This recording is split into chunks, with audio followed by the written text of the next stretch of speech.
my friends, to the show we thought had ended. It's been a while since anything new has been posted here.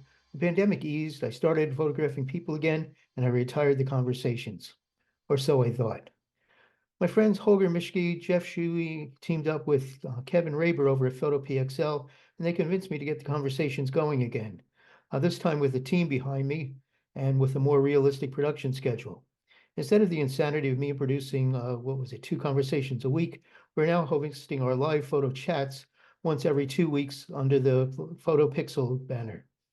They're still at 1 p.m. Eastern Time, and the recordings now will be available at photopixel.com. You'll find a link in the description. Now that we have 3 photo chats under our belt, it's time to announce them here.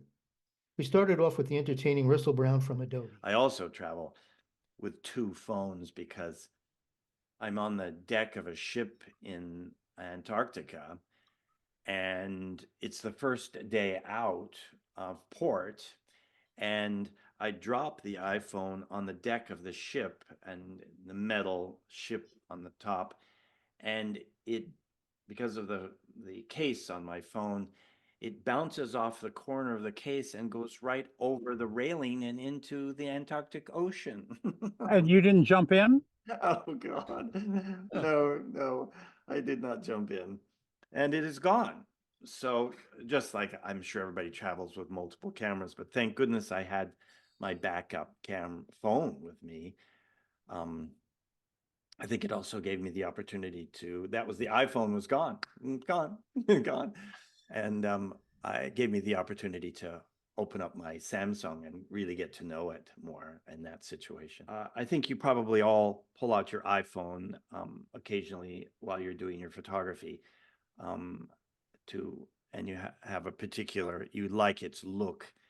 Sometimes the iPhone's going to give you these saturated look. It gives you, as Thomas Knoll said to me, I love this quote, says, you know, Russ, your iPhone is just hallucinating and you're looking at the hallucinations created by the programmers at Apple. And I said, yes, you're right.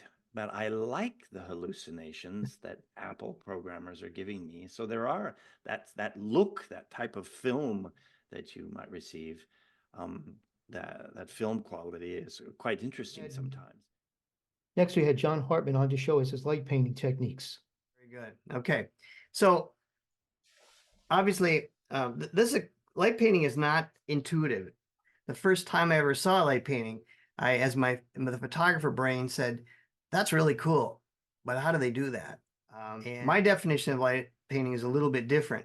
And it's simply this, it's the process of adding continuous light to individual areas of a scene and then putting them together into a single picture that creates a lighting look that you just can't get any other way. You cannot create an image like this with, I don't know how many spots and pin lights and things that you have. You just can't do that. And so it allows for a lot of creativity in a lot of different ways photographically. And it can be done certainly through, for commercial purposes or just for fun. So, and I know that some of you are, retired, or some of you have other things going on. You just like to take photographs. So this doesn't necessarily, it's not a lesson in commercial photography. It can just be for fun. Automobiles is a big part of what I do because I've learned that commercially, guys who have toys like this, they only have iPhone shots of their toys, and they would love to have stuff like this. And they have the means to, not only hire me, but also to be able to put large images in their man caves.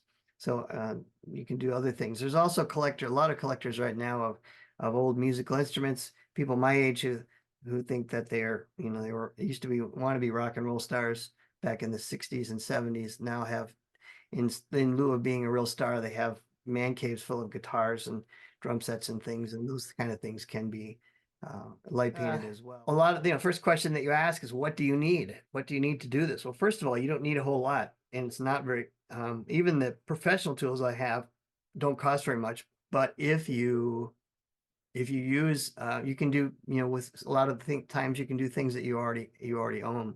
But the upper left-hand image is that Godox image I was telling you about that I lit that big, huge home with. The flashlight on the right is for small objects, so still lifes and food and that sort of thing. And I put a little adapter, a little diffuser on it that Harold Ross sells. And then I have a smaller, like a 4x5 or 5x6 panel in the lower left for detail work, like in automobiles, steering wheel and so forth. And then this flat panel here on the right that looks like a ping pong paddle. It's about the same size as one. And that's made by Savage. I don't know that they make it anymore. They make a square one now, but it's not too dissimilar from this. And all of these provide different types of light. Basically that's, pretty much most of the pieces that I use. Monochromatic. And Steve Gosselin joined us from the UK to show us his monochromatic moody images. Thanks for the very kind intro, Kevin. They're the kindest words you've ever said to me or about me. So I'm glad it's been recorded because I can hold that against you in the future. My aim is to provide you with some insight into how I put these principles into practice. In other words, how do they influence what I do?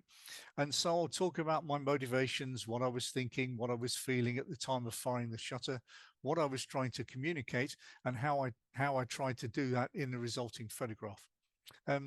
My intention is to hopefully prompt some ideas for you to reflect on and to consider how what I say could be applied to your own photography.